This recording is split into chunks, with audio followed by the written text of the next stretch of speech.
আসসালামু আলাইকুম। আজকে আমি আপনাদের ভিন্ন স্বাদে বেগুন ভাজা করে দেখাবো। কারণ বেগুন ভাজতে গেলে কিন্তু প্রচুর পরিমাণ তেল লাগে, তাই আমি আজকে তেল ছাড়া শুধু বাটার দিয়ে এই বেগুনটা ভাজবো। অনেক তেল চিটচিট হয়ে যায় তেল দিয়ে বেগুন ভাজা করলে, কিন্তু এই বেগুন ভাজাটা খেতে কিন্তু সবাই আমরা পছন্দ করি। তাই আমি আজকে গ্রিল করে বেগুন ভাজাটা করব। তো আমি এই বেগুনটা সবারই কিন্তু কম বেশি পরিচিত, তাই আমি একটি গোল বেগুন নিয়েছি এবং বেগুনটাকে আমি হাফ ইঞ্চি পুর করে কেটে নিলাম। তারপর আমি একটি বাটিতে পানি নিয়েছি আর দিয়ে দিচ্ছি লবণ। লবণ পানিতে আমি কি করব, বেগুনের স্লাইসগুলি ঠিক এভাবে ডুবিয়ে রেখে দিব 5 থেকে 6 মিনিটের জন্য। 5 থেকে 6 মিনিট পর তারপর আমি বেগুনগুলো তুলব। তবে এপিট উপিট করে ভালো করে ডুবিয়ে তারপর বেগুনগুলো আমি 5 থেকে 6 মিনিট ভিজিয়ে রেখে দিব। তো 5 থেকে 6 মিনিট পর আমি বেগুনগুলি নামিয়ে টিস্যু দিয়ে ভালো করে পানিগুলো মুছে নিচ্ছি, যাতে বেগুনের গায়ে যে পানিগুলি আছে সে পানিগুলি একেবারে চলে যায়। আর বেগুনটা ভিজিয়ে রাখার ফলে কি হয়, এই বেগুন কিন্তু ভিতরে একটা কালো কষ থাকে, সে কষটাও চলে যায়। তারপর প্লেটে নিয়ে নিচ্ছি, তারপর দিয়ে দিচ্ছি হলুদের গুঁড়া হাফ চা চামচ আর দিয়ে দিব মরিচের গুঁড়া হাফ চা চামচ। তার আগে দিয়ে দিচ্ছি লবণ, তারপর দিয়ে দিচ্ছি মরিচের গুঁড়া হাফ চা চামচ।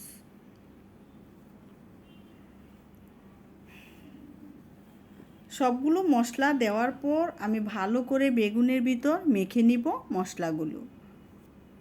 তো নাইফ দিয়ে ভালো করে মেখে নিচ্ছি, কাজটা হাতেও করা যায়। তো উল্টে পাল্টে খুব ভালো মতো মেখে নিতে লাগবে।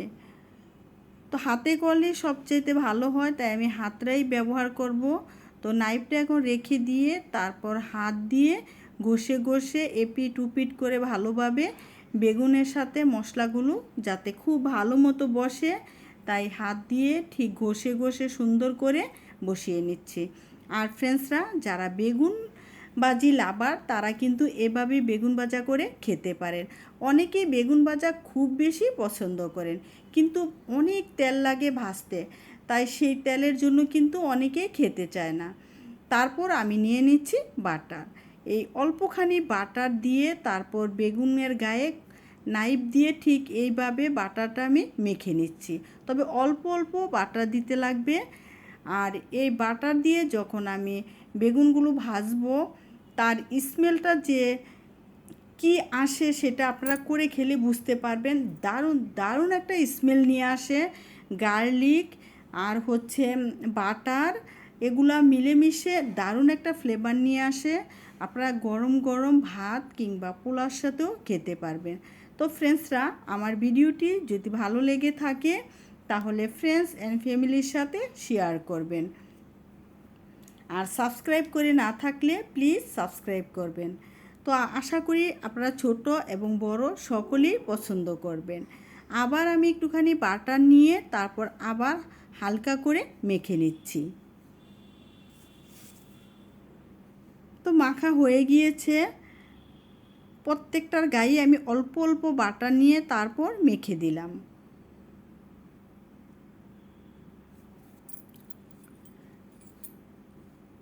তো 3টা স্লাইস আমি খুব ভালো করে বেগুনের মেখে নিয়েছি। তারপর ওভেনের আমি একটি ডিশ নিয়েছি। এই প্লেটটার ভিতর আমি সরিষার তেল দিয়ে ব্রাশ করে নিব। একটুখানি সরিষার তেল আমি ঢেলে দিচ্ছি, প্রায় হাফ চা চামচের মতো। এই তেলটা দিয়ে তারপর আমি ব্রাশ করে নিচ্ছি। তেলটা ভালোভাবে ব্রাশ করে নিতে লাগবে। আপনারা চাইলে যে কোনো মাছও কিন্তু এভাবে ফ্রাই করে খেতে পারেন। যারা মানে স্বাস্থ্য সচেতন তারা কিন্তু এভাবেই বেগুন ভাজা করে খেতে পারো। তারপর এক এক করে সবগুলো স্লাইস আমি প্লেটে দিয়ে দিচ্ছি।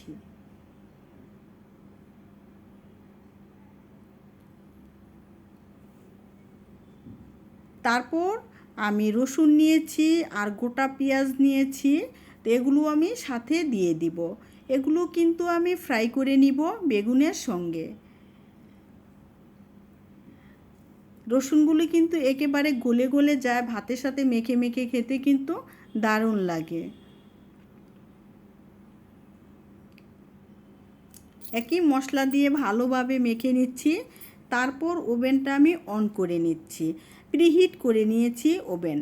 এখন ওভেনে আমি দিয়ে দিলাম ট্রেটা দিয়ে তারপর ওভেনের ভিতর আমি দিয়ে দিব প্রায় 5 মিনিটের জন্য।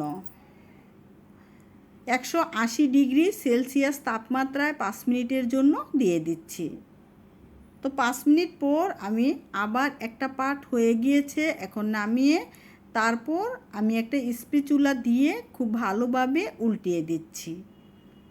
আমি ওভেনের ভিতরেই কিন্তু রেখে তারপর কাজটা করে নিলাম। একটা পার্ট কিন্তু দারুণভাবে হয়েছে এবং ফ্লেভারটা কিন্তু দারুণ আসছে। আবার 5 মিনিট পর আমি নামিয়ে নিব এখন। তো আমি এখন নামিয়ে নিচ্ছি। তো হয়ে গিয়েছে আমার অনেক বেশি মজাদার বেগুন ভাজা। আপনারা চাইলে এভাবে কিন্তু করে খেতে পারেন।